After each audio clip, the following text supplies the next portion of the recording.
começando a gravar, tá? Então, quem quiser aparecer, fique à vontade, né? Também, né? Eu vou colocar agora a nossa apresentação de hoje.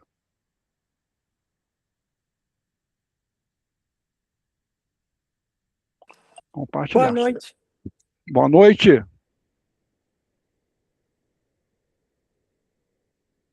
Vamos lá. Então, a gente está no capítulo 39 já, né? Estamos acabando o livro do Nosso Lar, né? Falta um pouquinho ainda, mas estamos acabando. Ouvindo a senhora Laura. Só lembrando, né, que quando o André sai do hospital lá em Nosso Lar, ele vai para a casa do Lísias, né? Fala, Elizabeth. A prece de abertura? Ah, perfeito, Elizabeth. Bem lembrado, que bom. É que eu estou em perto o dia inteiro aqui. Hoje a veneranda andou por aqui me ajudando a escrever algumas coisas. Mas vamos lá, gente. Vamos elevar o nosso pensamento a Jesus. Respira fundo. E agradecer a Deus, né? Eu estava na mesa lá com a Lena. Irmã ou cunhada, Márcia? Irmã, né? Minha irmã. Tua irmã. A Lena, irmã da Márcia, lá na festa lá da Astoriana, da Boa noite. do nosso SCE, né? E a gente estava comentando, né, que presente é a gente ser espírita, né? Como é maravilhoso a gente estar nessa vida com tanto conhecimento. Né? Como o mundo fica mais bonito para a gente, né? A gente não teme a morte, a gente entende a morte, conversa com os nossos mortos. Então, realmente é um presente grande, né? Então, vamos aproveitar esse momento e agradecer a Jesus, nosso mestre, por esse privilégio que nós temos de ser espíritas, de termos acesso a tanto conhecimento maravilhoso. Hoje é mais um dia que vamos estar juntos dessa equipe maravilhosa, esse projeto grandioso que foi o projeto de Nosso Lar, mas que foi encampado com muitas outras cidades do plano astral. E, com certeza, foi dirigido por espíritos de planos superiores. Muito desse material que nós estamos usando aqui, eles foram gerados não em nosso lar, mas em planos acima de nosso lar. E foram trazidos a nós através dos trabalhadores do Ministério das Comunicações, que é o Ministério de Nosso Lar, que é responsável pelo contato com o planeta. E a nossa prece de abertura dos estudos da noite de hoje vai se resumir em uma palavra: gratidão. Gratidão, Jesus, por esse privilégio de podermos estar aqui estudando as obras trazidas até nós por essa falange gloriosa de espíritos. André Luiz. Que Deus o abençoe. Que assim seja. Pronto. Então, vamos lá? Estamos no capítulo 39, ouvindo a senhora Laura, que, como eu falei, né, ela é a mãe do Lísias. Mãe nessa vida, né? Eu estava escrevendo hoje esse meu romance, né, o novo, né? Não é novo, né? Ele é velho, mas dando uma nova roupagem para ele. E lá eu lembrava que o meu filho nessa vida foi meu pai em vidas passadas. Né? Então, no Espiritismo tem essas coisas, né? Você é filho, é pai. A gente muda de papéis, mas estar junto com essas pessoas amadas é um privilégio também. né? Então, a senhora Laura, que na última vida foi a mãe do Ulisses, né? Foi quem recebeu o André Luiz quando ele saiu do hospital, né?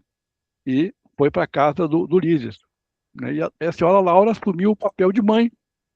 O André Luiz tem uma mãe num plano superior que o visita sempre que pode, com as mesmas dificuldades que os nossos mortos têm de se comunicar conosco, porque ela é invisível para o André Luiz, como os nossos mortos são invisíveis para nós, né?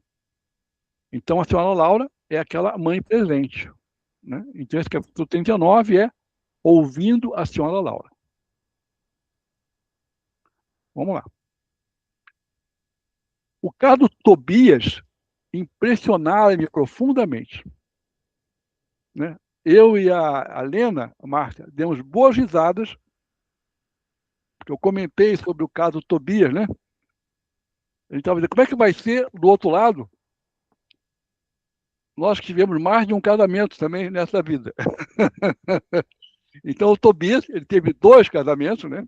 Então, ele e as 2 ex-esposas, lógico que expressando o amor de uma maneira coerente, né? A gente ama, mas expressa o amor de acordo com o que é conveniente nas situações em que nós vivemos. Aquela casa, a de Tobias, alicerçada em princípios novos de união fraterna, preocupava-me como assunto obsidente. Já nota que o André Luiz é meio retardado, né? Meio atrasado, né? Meio quadrado. Ele não entende essa coisa de um homem e 2 mulheres, ou uma mulher e 2 homens, é complicado para ele. Afinal de contas, também ainda me sentia senhor do lar terrestre e avaliava quão difícil para mim próprio seria semelhante situação. Olha, ele está sendo preparado, né? Porque ele vai viver uma situação semelhante. Teria coragem de proceder como Tobias, imitando-lhe a conduta? Admitia que não. A meu ver, não seria capaz de aborrecer tanto a minha querida Zélia, e jamais aceitaria tal imposição por parte da minha esposa. Olha como é que tudo acontece preparando a gente, né, para o amanhã. A gente tem que aprender. Aquelas observações da casa de Tobias torturavam meu cérebro. Não conseguia encontrar esclarecimentos justos que pudessem satisfazer-me. Tão preocupado me senti que, no dia imediato, deliberei visitar Lísias, num momento de folga, ansioso de explicação da senhora Laura, a quem votava confiança filial. Quando ele foi lá trabalhar na regeneração, ele começou a dormir lá, para poder trabalhar, dormir no trabalho. Recebido com enormes demonstrações de alegria, esperei um momento propício em que pudesse ouvir a mãezinha de Lísias com calma e serenidade. Depois de se ausentarem os jovens a caminho de entretenimentos habituais, está falando do Lísias, das filhas da dona Laura, né? Deve estar indo lá para o Posto das Águas, o Espaço da Música. Expus à generosa amiga o problema que me apoquentava, não sem natural acanhamento.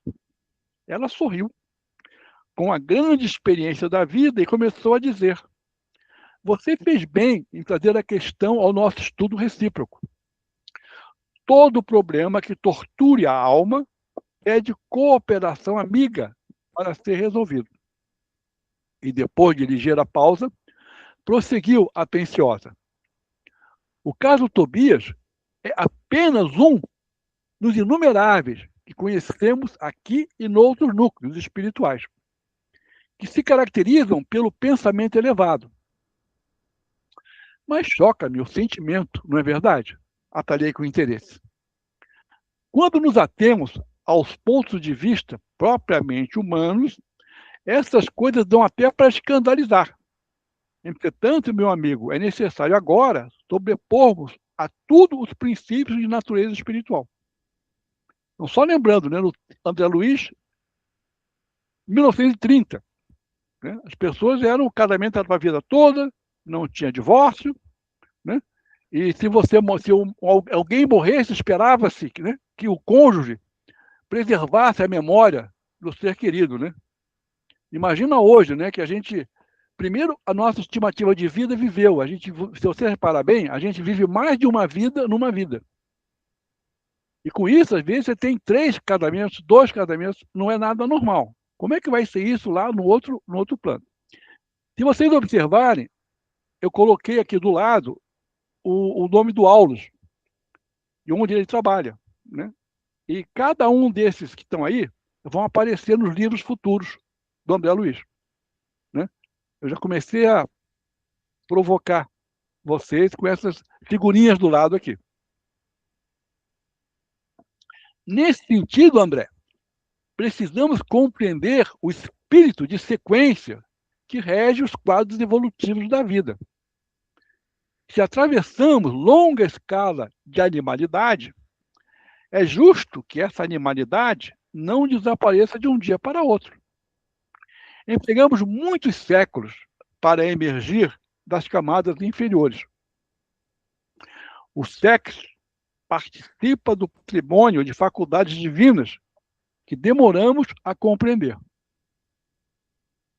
Não será fácil para você, presentemente, a penetração no sentido elevado da organização doméstica que visitou ontem.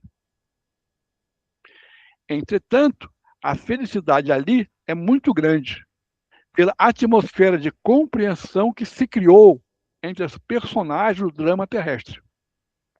São 3 pessoas que se amam na casa de Tobias e aprenderam a expressar esse amor de uma forma adequada.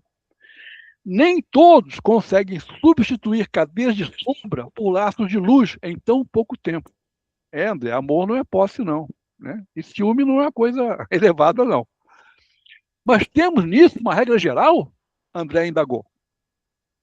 Todo homem e toda mulher que se tenham casado mais de uma vez restabelecem aqui o núcleo doméstico, fazendo-se acompanhar de todas as afeições que hajam conhecido?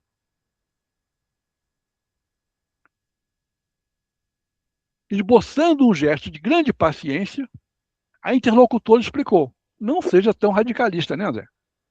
É indispensável seguir devagar. Muita gente pode ter afeição e não ter compreensão. Não esqueça que nossas construções vibratórias são muito mais importantes que as da Terra. O caso do Tobias é o caso de vitória da fraternidade real por parte das 3 almas interessadas na aquisição de justo entendimento. Quem não se adaptar à lei de fraternidade e compreensão, logicamente não atravessará essas fronteiras. As regiões obscuras do umbral estão cheias de entidades que não resistiram a semelhantes provas, ficam perseguindo, odiando, com ciúme. Enquanto odiarem, assemelham-se a agulhas magnéticas sob os mais antagônicos influxos. Enquanto não entenderem a verdade, sofrerão o império da mentira e, consequentemente, não poderão penetrar as zonas de atividades superior. São encontráveis as criaturas que padecem longos anos sem qualquer alívio espiritual, simplesmente porque se esquivaram à fraternidade legítima. E o que acontece então? O André interrogou, valendo-se da pausa que a dona Laura fez. Se não são admitidas aos núcleos espirituais de aprendizado nobre, onde se localização as pobres almas em experiência dessa ordem? Depois de padecimentos verdadeiramente infernais, pelas criações inferiores que inventam para si mesmas, redarguiu a mãe de Lísias, vão fazer na experiência carnal o que não conseguiram realizar em ambiente estranho ao corpo divino. Concede-lhes a bondade divina o esquecimento do passado na organização física do planeta e vão receber nos laços da consanguinidade aqueles de quem se afastaram deliberadamente pelo veneno do ódio ou da incompreensão. A gente vê isso no planeta, né? eu me separei da minha primeira esposa e nós somos muito amigos. Muito amigos. E, na verdade, ela vivia a minha sombra. Depois que a gente separou, ela fez mestrado, fez doutorado, eu ajudei isso, né? Ela cresceu, né? Então, era alguma coisa necessária para o crescimento dela. Agora, quantos casais, né, Márcia, continuam se odiando, separam e não. E tem tanta. Se amaram um dia. Como é que pode deixar de amar? Alguém deixa de amar? Não, é a mágoa que fica, né? Então, aprender como o Tobias aprendeu, como a dona Hilda aprendeu, como a Luciana aprendeu, é uma necessidade, mas não é fácil, é difícil. O André, por exemplo, não está entendendo, não consegue entender. E a gente vê isso no planeta, né? Tem casais que continuam amigos e casais que brigaram e continuam brigados até hoje, né? Cada vez mais, se vocês observarem bem, cada vez mais os casais estão sendo amigos. Pode falar, Márcia. Márcia quer falar? Lembrei da onda do feminicídio, né? Sim, por Tá causa aí do ciúme, colocado. do feminicídio, ciúme, ódio, o não aceitar que o outro cresça, né? Todos Ninguém esses aceita isso, crimes. matar a ilegítima defesa da honra. Quanto ódio já foi feito pela incapacidade de compreender que as pessoas crescem. A gente vê isso toda hora. Eu tenho um casal querido e amado que acabou de se separar. São duas pessoas lindas, maravilhosas. Só que ela cresceu, fez uma faculdade e ele não cresceu. E aí chegou um momento de ruptura. Ele está sofrendo muito, mas talvez isso ajude a ele a crescer também. A gente não sabe. E ele não está feliz, não está satisfeito. Né? Isso está acontecendo o tempo todo, essas situações no nosso mundo. Né? E a gente, como espírita, tem que entender esse processo. E essa lição de hoje e de ontem, da semana passada, ajuda a gente a compreender isso. Né? O caso Tobias é emblemático. Daí se infere a oportunidade cada vez mais viva da recomendação de Jesus, quando nos aconselha imediata reconciliação com os adversários. O alvitre, antes de tudo, interessa a nós mesmos. Lembra que o André teve um caso com uma doméstica da casa dele? Até apareceu no encontro passado. Ele pode? Por que a Zélia não pode? Essa é a nossa lógica, é meio irracional, né? A gente não tem uma racionalidade grande. Fala, Elizabeth. Quem falou? A Elizabeth quer falar? Não. Vamos lá. O alvitre, antes de tudo, interessa a nós mesmos. Devemos observá-lo em proveito próprio. Quem sabe valer-se do tempo, fim da experiência terrena, ainda que precise voltar aos ciclos da carne, pode efetuar sublimes construções espirituais com relação à paz da consciência, regressando à matéria grosseira, suportando menor bagagem de preocupações. Vou voltar aqui, eu passei uma aqui. Há muitos espíritos, nossa, passei de novo. Há muitos espíritos que gastam séculos, tentando desfazer animosidades e antipatias na existência terrestre e refazendo-as após a desencarnação. O problema do perdão com Jesus, meu caro André, é um problema sério. Não se resolve em conversas. Perdoar verbalmente é questão de palavras. Mas aquele que perdoa realmente precisa mover e remover pesados fardos de outras eras dentro de si mesmo. A essa altura, a senhora Laura silenciou, como quem precisava meditar na amplitude dos conselhos expandidos, entendidos. Aproveitando o ensejo, aduziu. A experiência do casamento é muito sagrada aos meus olhos. A interlocutora não se surpreendeu com a afirmativa e obtemperou. Aos espíritos, ainda em simples experiência animal, Nossa conversação não interessa, mas para nós que compreendemos a necessidade da iluminação com o Cristo, é imprescindível destacar não só a experiência do casamento, mas toda a experiência de sexo, por afetar profundamente a vida da alma. Ouvindo a observação, não deixei de corar, lembrando o meu passado de homem comum. Homem comum, tá vendo? Então, homem comum tem essas lembranças. Minha mulher fora para mim um objeto sagrado, que eu sobrepunha a todas as afeições. No entanto, ao ouvir a mãe de Lídia, ocorriam-me à mente as palavras antigas do Velho Testamento. Era isso que eu ia dizer, o santo não foi. Né? Pode falar, Elizabeth. Elizabeth, pode falar. Bom, não cobiçarás a casa do teu próximo. Não cobiçarás a mulher do teu próximo, nem o seu servo, nem a sua serva, nem o seu jumento, nem o seu boi, nem coisa alguma que lhe pertença. Num instante, senti-me incapaz de prosseguir, estranhando o caso Tobias. Né? Olha só que interessante, né? O que pertence ao próximo? Será que as pessoas pertencem às outras pessoas? A gente não sabe amar, né? No nosso mundo pequenininho, amar é ter, é possuir. Minha, meu. E, na verdade, quem ama quer o melhor para o amado. Quer o melhor para o amado. Isso está acima da minha posse. Então, a gente está aqui para aprender amor. E essas experiências ajudam a gente a entender um pouquinho mais o que é o amor de verdade.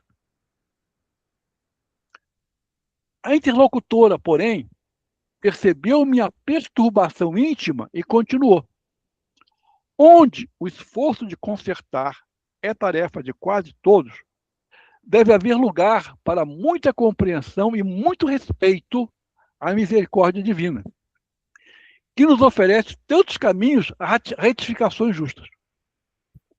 Toda a experiência sexual da criatura que já recebeu alguma luz do Espírito é acontecimento de enorme importância para si mesma. É por isso que o entendimento fraterno precede a qualquer trabalho verdadeiramente salvacionista. Aqui do lado, né, tem um resumo de toda a coleção André Luiz. Cada livro do que trata. Para vocês aproveitarem aqui, ó. Né? 5 grandes eixos de estudo espiritual.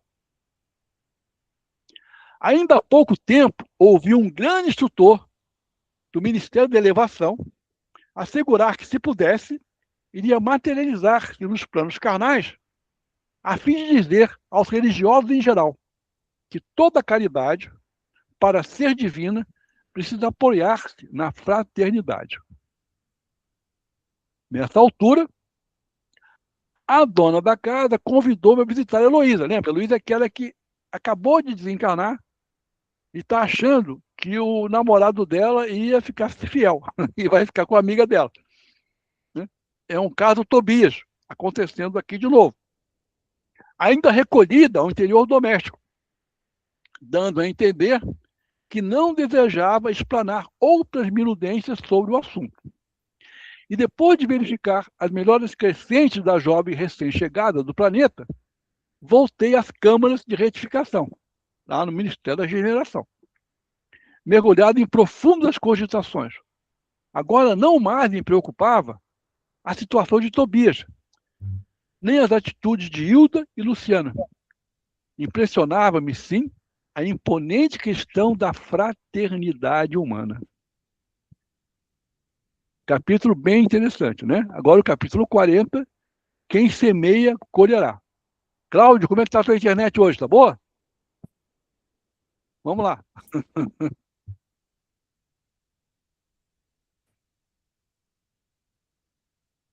Não estou te ouvindo. Pode ser. Cuidado com o cachorro. tu uma mexerica.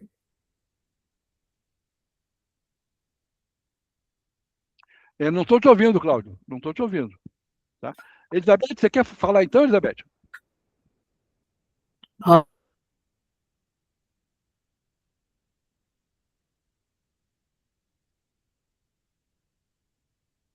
Então vamos lá. Vamos pedir então para a Márcia. Márcia, por favor.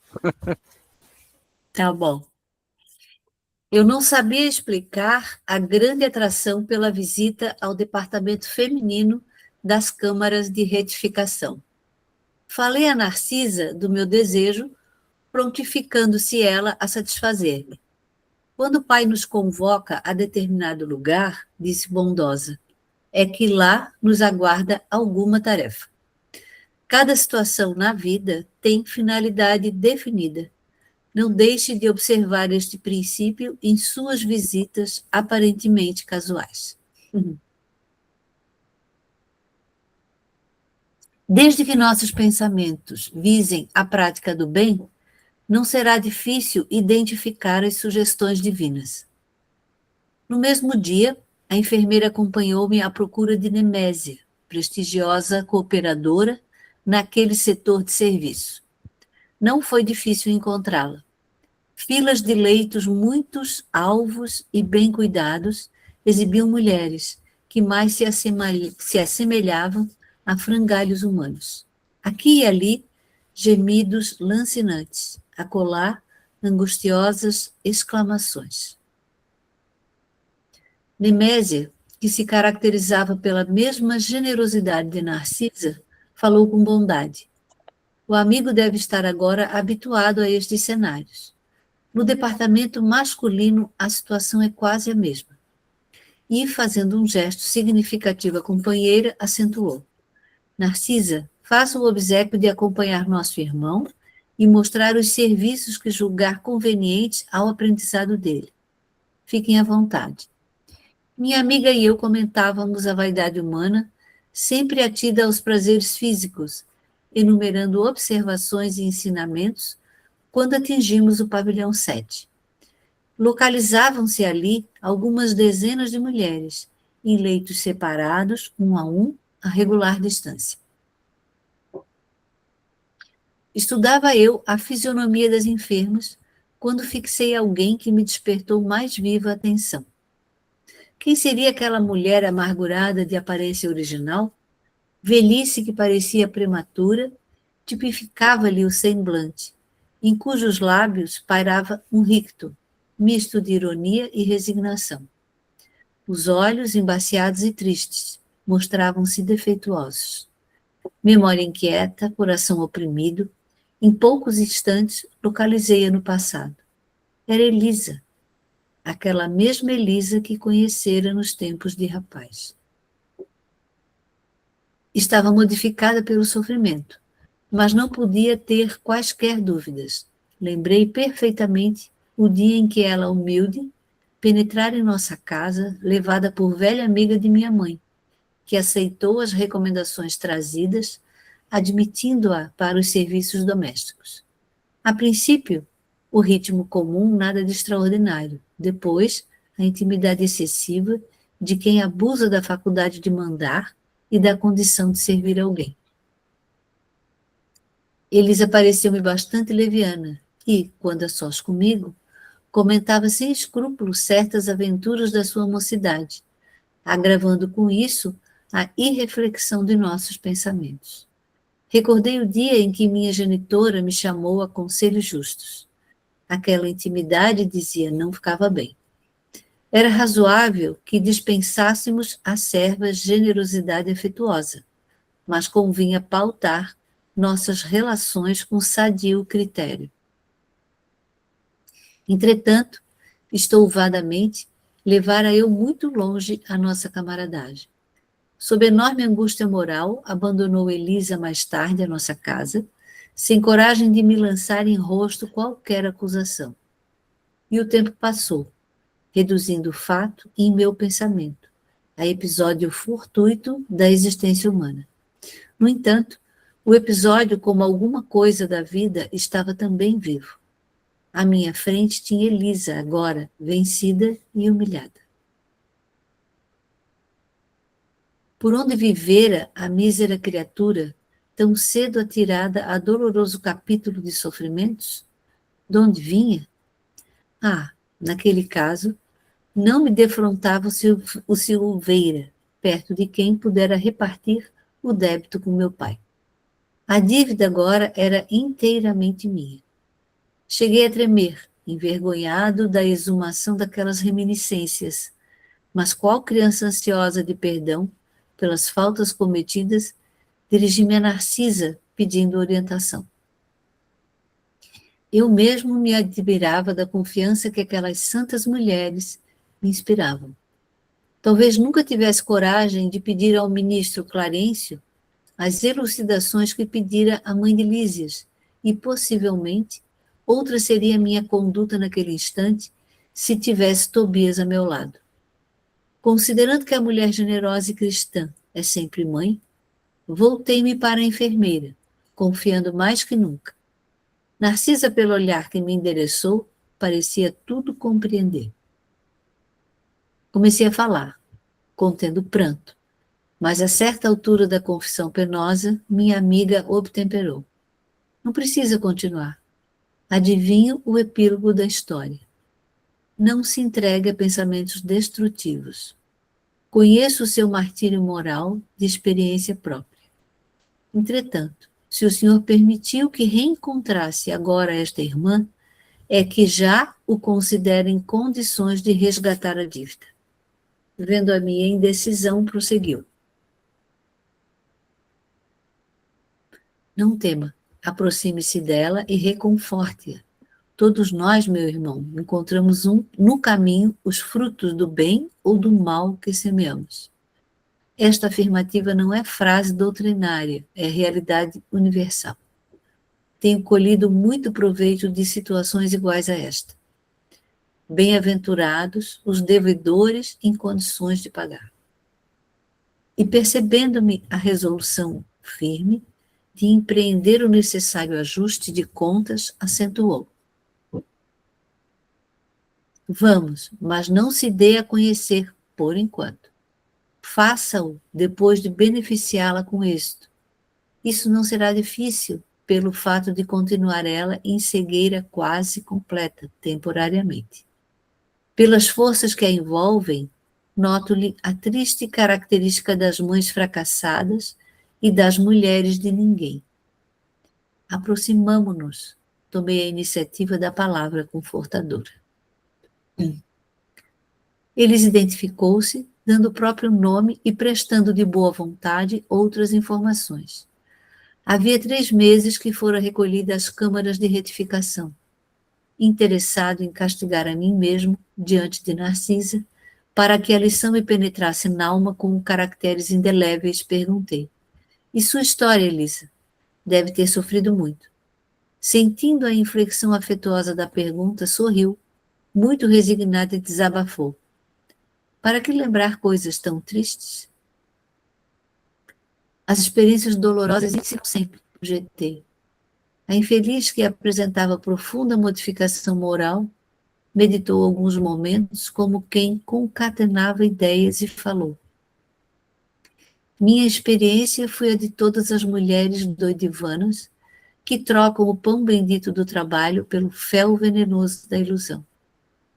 Nos tempos da mocidade distante, como filha de um lar paupérrimo, vali-me do emprego em casa de abastado comerciante, onde a vida me impôs imensa transformação. Esse negociante tinha um filho, tão jovem quanto eu, e depois da intimidade estabelecida entre nós, quando toda a reação de minha parte seria inútil, esqueci criminosamente que Deus reserva o trabalho a todos os que amem a vida sã, por mais faltosos que tenham sido, e entreguei-me a experiências dolorosas que não preciso comentar.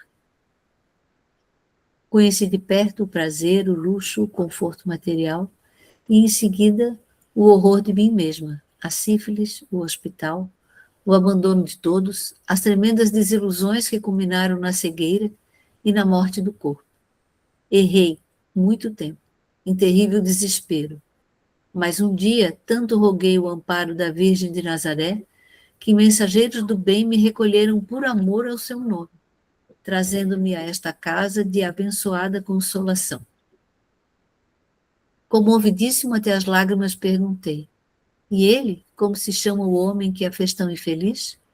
Ouvia então pronunciar meu nome e de meus pais. E você o odeia? Indaguei acabrunhado. Ela sorriu tristemente e respondeu: no período do meu sofrimento anterior, amaldiçoava-lhe a lembrança, nutrindo por ele um ódio mortal. Mas a irmã Nemésia modificou-me.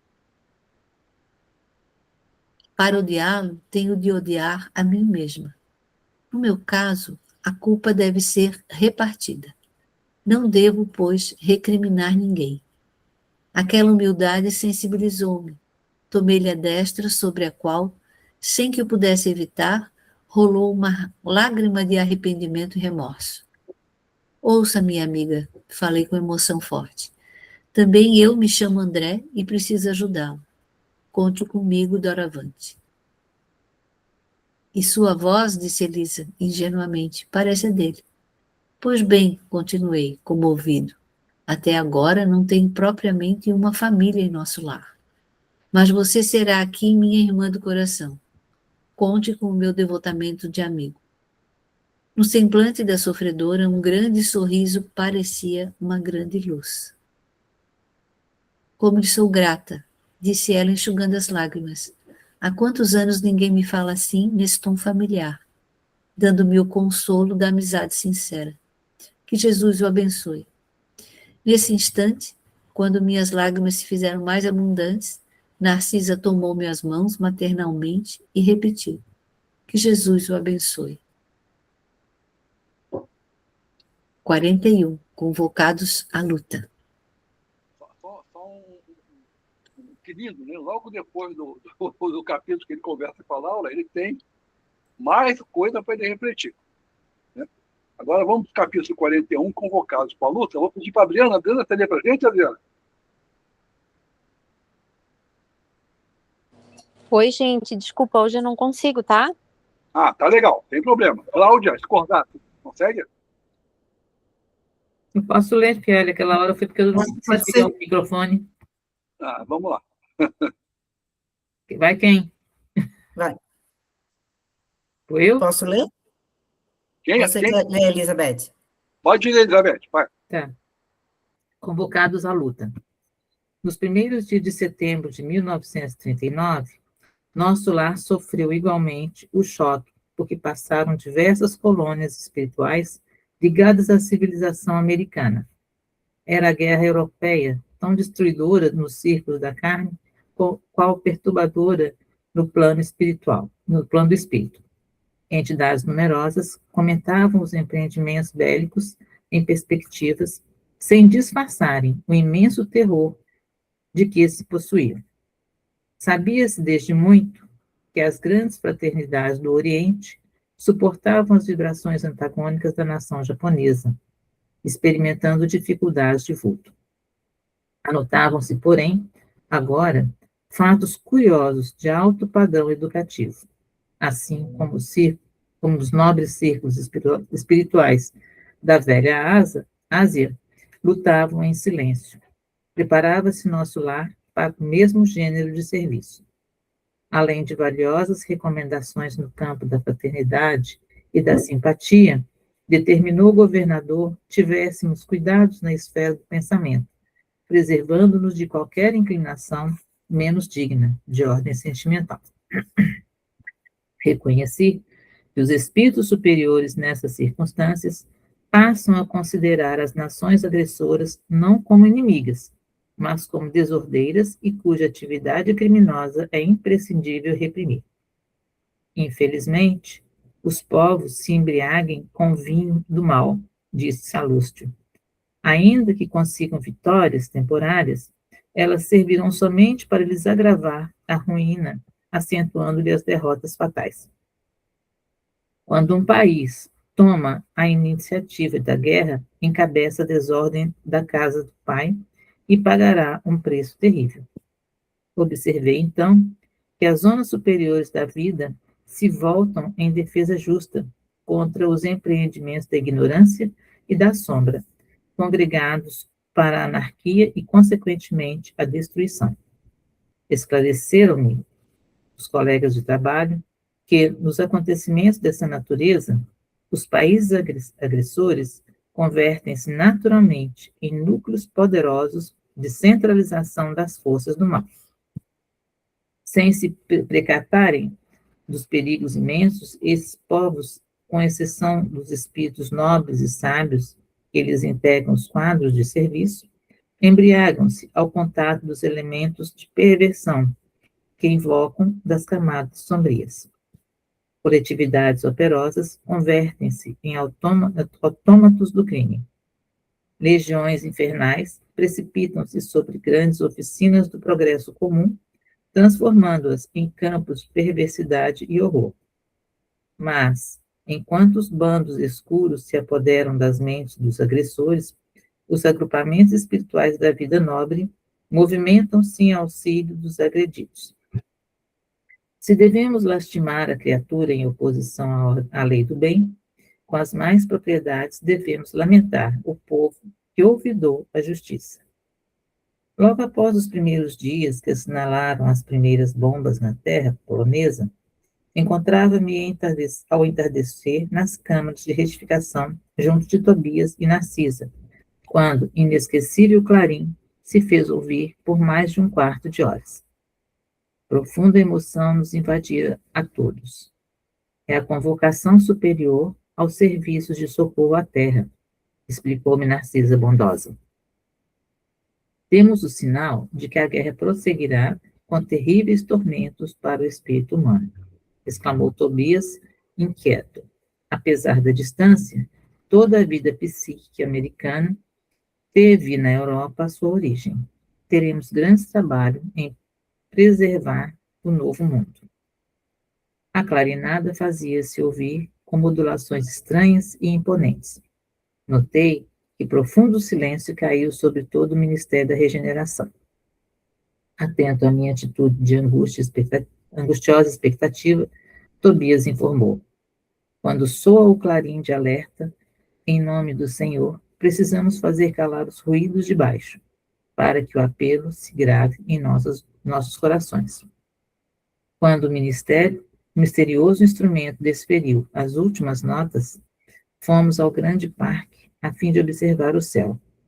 Profundamente comovido, vi inúmeros pontos luminosos, parecendo pequenos focos resplandecentes e longínquos a librarem no firmamento. Esse clarim, disse Tobias igualmente emocionado, é utilizado por espíritos vigilantes, de elevada expressão hierárquica. Regressando ao interior das câmaras, tive a atenção atraída para enormes rumores provenientes das zonas mais altas da Polônia, onde se localizavam as vias públicas. Tobias confiou a Narcisa certas atividades de importância junto aos enfermos e convidou-me a sair para observar o movimento popular. Chegado aos pavimentos superiores, de onde nos poderíamos encaminhar à praça da governadoria, notamos intenso movimento em todos os setores. Identificando meu espanto natural, o companheiro explicou. Esses grupos enormes dirigem-se ao Ministério da Comunicação à procura de notícias. O clarim que acaba de soar só vem até nós em circunstâncias muito graves. Todos sabemos que se trata da guerra, mas é possível que a comunicação nos forneça algum detalhe essencial. Observe os transeuntes. Ao nosso lado vinham 2 senhores, 4 senhoras em conversação animada. Imagina, dizia uma, o que será de nós no auxílio. Há muitos meses consecutivos, o movimento de súplicas tem sido extraordinário. Experimentamos justa dificuldade para atender a todos os deveres. E nós, com a regeneração, objetava o cavalheiro mais idoso. Os serviços prosseguem consideravelmente aumentados. No meu setor, a vigilância contra as vibrações umbralinas reclama esforço incessante. Estou avaliando o que virá sobre nós. Tobias segurou meu braço de leve e exclamou: adiantemo-nos um pouco. Ouçamos o que dizem outros grupos. Aproximando-nos de dois homens, ouvi um deles perguntando: será crível que a calamidade nos atinja a todos? O interpelado, que parecia portador de grande equilíbrio espiritual, replicou sereno: de qualquer modo, não vejo motivo para precipitações. A única novidade é o acréscimo de serviço, que, no fundo, constituirá uma bênção. Quanto ao mais, tudo é natural, a meu ver. A doença é mestra da saúde, o desastre da ponderação. A China está sob a metralha há muito tempo e não mostrou você ainda qualquer demonstração de assombro. Mas agora, objetou o companheiro desapontado, parece que serei compelido a modificar meu programa de trabalho. O outro sorriu e respondeu: Elvésio, esqueçamos o meu programa de pensar para pensar em nossos programas. Atendendo a novo gesto de Tobias, que me reclamava atenção, observei 3 senhoras que iam na mesma direção à nossa esquerda, verificando que o pitoresco não faltava, igualmente ali, naquele crepúsculo de inquietação. A questão impressionara-me sobremaneira, dizia a mais moça, porque Everardo não deve regressar ao mundo agora. Mas a guerra, disse uma das companheiras, ao que parece, não alcançará a península. Portugal está muito longe do teatro dos acontecimentos. Entretanto, indagou outra componente do trio, por que semelhante preocupação? Se Everardo viesse, o que aconteceria? Receio, esclareceu a mais jovem, que ele me procure na qualidade de esposa. Não poderia suportar. É muito ignorante e, de algum modo, me submeteria a novas crueldades. Tola que és, comentou a companheira. Ouvidaste que Everardo será barrado pelo umbral ou outra coisa pior? Tobias, sorrindo, informou. Ela teme libertação de um marido imprudente e perverso. Decorridos longos minutos em que observávamos a multidão espiritual, atingimos o Ministério da Comunicação, detendo-nos ante o enorme edifício consagrado ao trabalho informativo. Milhares de entidades acotovelavam-se aflitivamente. Todos queriam informações e esclarecimentos. Impossível, porém, um acordo geral. Extremamente surpreendido, com vozerio enorme, vi que alguém subira a uma sacada de grande altura, reclamando atenção popular. Era um velho de aspecto imponente, anunciando que dentro de 10 minutos passei a ouvir um apelo do governador. É o ministro Esperidião, informou Tobias, atendendo minha curiosidade. Serenado o barulho, daí a momentos, ouviu-se a voz do próprio governador, por intermédio de numerosos alto-falantes. Irmãos de nosso lar, não vos entregueis a distúrbios do pensamento ou da palavra. A aflição não constrói, a ansiedade não edifica. Saibamos ser dignos do clarim do Senhor, atendendo-lhes à vontade divina no trabalho silencioso em nossos postos. Aquela voz clara e veemente, de quem falava com autoridade e amor, operou singular efeito na multidão. No curto espaço de 1 hora, toda a colônia regressava à serenidade habitual.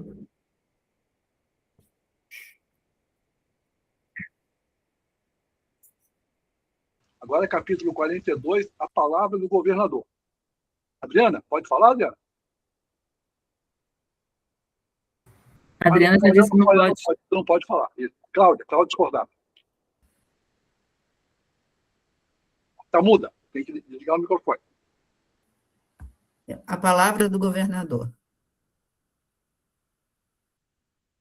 Para o domingo imediato, a visita do Clarim prometeu ao governador a realização do culto evangélico do Ministério da Regeneração.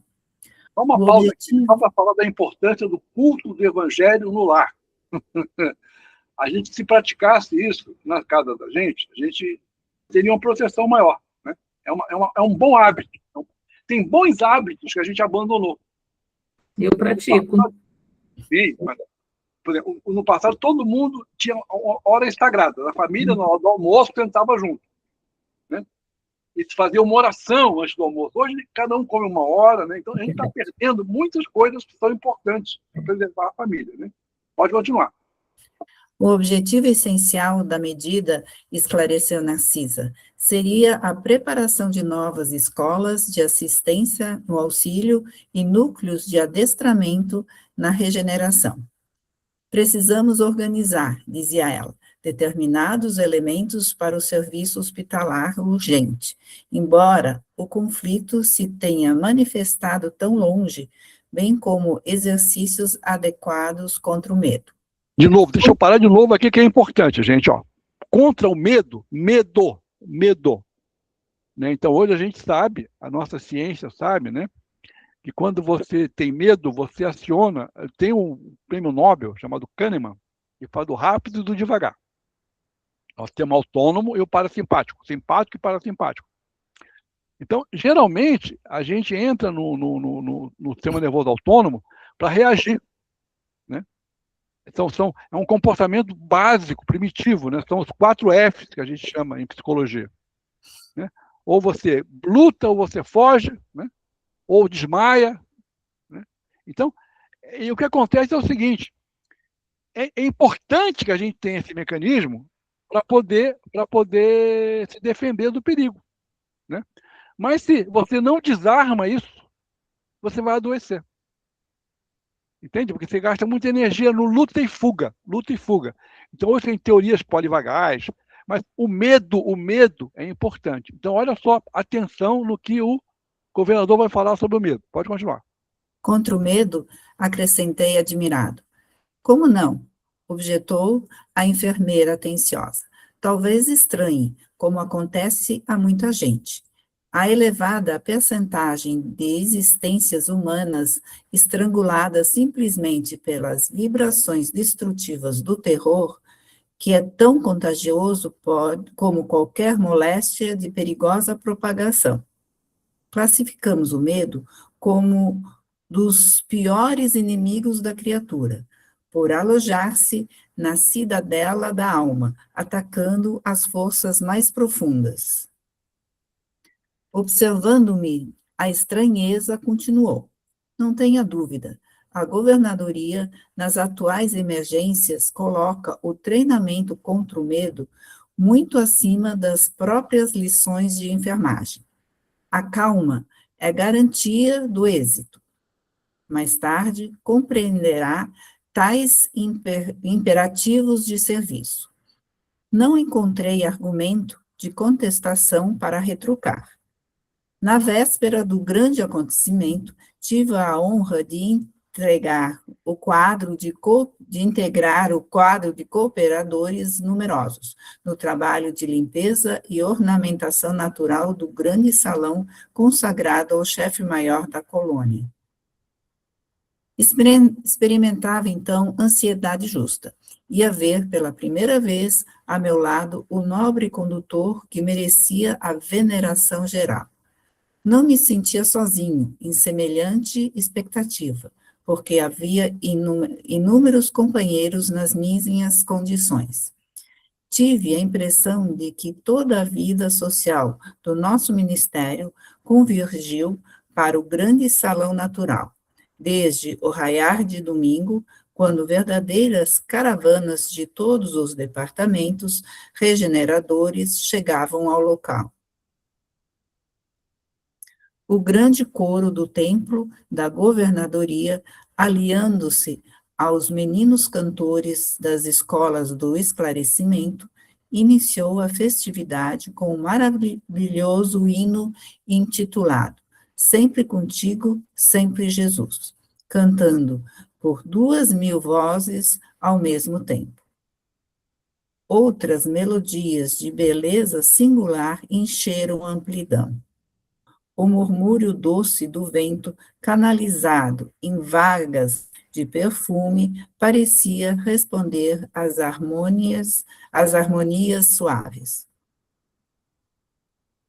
Havia permissão geral de ingresso ao enorme recinto verde para todos os servidores da regeneração, porque, conforme o programa estabelecido, o culto evangélico era dedicado especialmente a eles, comparecendo os demais ministérios por numerosas delegações.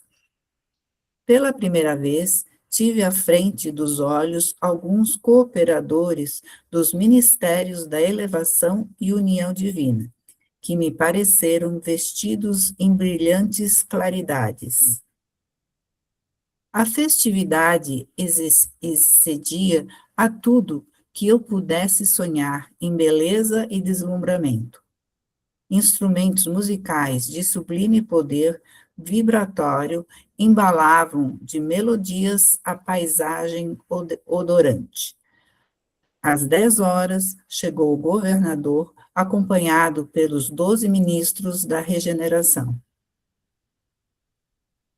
Nunca esqueci o vulto nobre e imponente daquele ancião de cabelos de neve que parecia estampar na fisionomia ao mesmo tempo a sabedoria do velho e a energia do moço, a ternura do santo e a serenidade do administrador consciencioso e justo. Alto, magro, envergando uma túnica muito alva, olhos penetrantes e maravilhosamente lúcidos. Apoiava-se num bordão, embora caminhasse com um prumo juvenil. Satisfazendo minha curiosidade, Salúcio informou. O governador sempre estimou as atitudes patriarcais, considerando que se deve administrar com amor paterno. Sentando-se ele na tribuna suprema, levantaram-se as vozes infantis, seguidas de harpas caridosas, entoando o hino: A ti, Senhor, nossas vidas. O velhinho, energético e amorável, passeou o olhar pela assembleia compacta, constituída de milhares de assistentes. Em seguida, abriu um livro luminoso com o companheiro, me informou ser o Evangelho de Nosso Senhor Jesus Cristo. Folheou atento e depois leu em voz pausada. E ouvireis falar de guerras e de rumores de guerras. Olhai, não vos assusteis, porque é mister que isso tudo aconteça, mas ainda não é o fim. Palavras do Mestre em Mateus, volume de voz consideravelmente aumentado pelas vibrações elétricas, o chefe da cidade orou comovidamente, invocando as bênçãos do Cristo, saudando em seguida os representantes da união divina, da elevação, do esclarecimento, da comunicação e do auxílio, dirigindo-se com especial atenção a todos os colaboradores dos trabalhos de nosso ministério. Impossível descrever a entonação doce e energética, amorosa e convincente daquela voz inesquecível, bem como traduzir no papel humano as considerações divinas do comentário evangélico, vazado em profundo sentimento de veneração pelas coisas sagradas. Finalizando, em meio de respeitoso silêncio, dirigiu-se o governador de maneira particular aos servidores da regeneração, exclamando, mais ou menos nestes termos. Vamos ficar por aqui hoje, né? Já são 9h14, tem 1 minuto para fazer a prece ainda, né? E só lembrando, né, que é o caso do culto do Evangelho no lar. Como é que é o culto do Evangelho no lar? Tem a prece inicial, que no caso foram essas crianças todas cantando esses hinos, né, esse estado, e depois tem o Evangelho, a gente abre o Evangelho aleatoriamente, lê uma passagem e comenta a passagem, Isso que o governador fez até agora. E depois tem os comentários gerais que vão ver na semana que vem, né? Mas por hoje tá de bom tamanho, né? Deixa eu sair fora daqui da apresentação daqui. Meu Deus. Só um minutinho. Ai, meu Deus. Vamos lá. Vamos lá.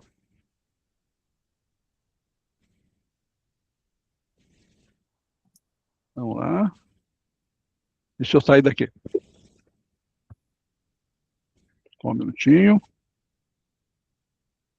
Vamos lá de novo. Luciano.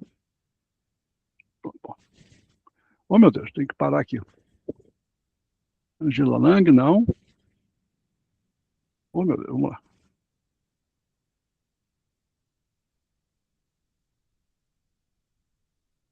Parar a apresentação, vamos lá. Pela partagem. Pronto. Chegamos aqui.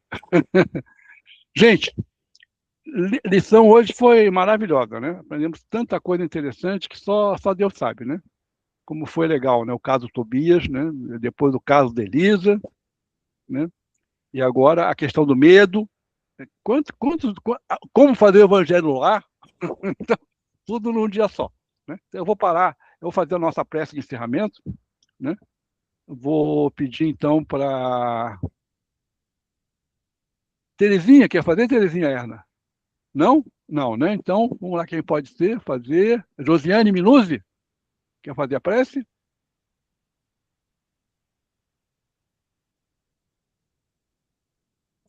Teca, quer fazer a prece, Teca?